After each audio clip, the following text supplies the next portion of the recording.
কেতুগ্রাম বিধানসভা নিরল পঞ্চায়েতের অন্তর্গত নিরল গ্রামের বাবা ঈশানেশ্বর মন্দির এবং 51 পীঠের এক পীঠ সতীপীঠ অর্থহাস মন্দির চত্বর গঙ্গাজল ঢেলে শুদ্ধিকরণ করা হলে এলাকার মানুষদের উপস্থিতিতে স্থানীয় মানুষদের থেকে জানা যায় বিধায়কের উপস্থিতিতে স্থানীয় মানুষদের নিয়ে এই মন্দির শুদ্ধিকরণ করা হয়।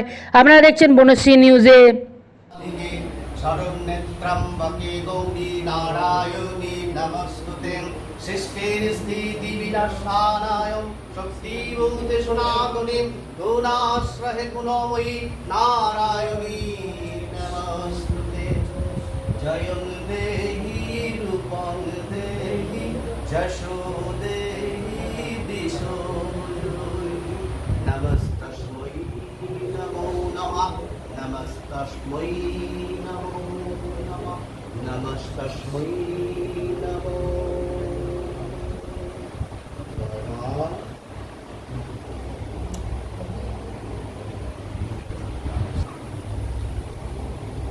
শ্রী মহাতীত সতীপীঠ অট্টহাস মায়ের কাছে এসছি আমরা, মায়ের কাছে পুজো দিলাম, মানে শুদ্ধিকরণ করলাম।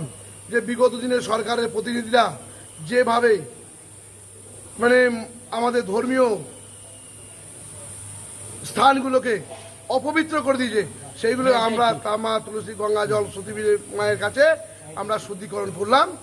আবার আমাদের মা 2026 সালে 4 মে যে ঐতিহাসিক জয়, এই জয়ে মানুষের আশীর্বাদে আমরা পূর্ণ সহযোগিতায় মানে আমরা আজকে নতুন সরকারের প্রতিষ্ঠিত হয়েছে।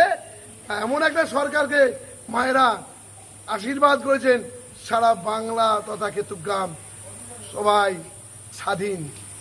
তাই মায়ের কাছে আজকে আমরা পূজা দিলাম এবং শুদ্ধিকরণ।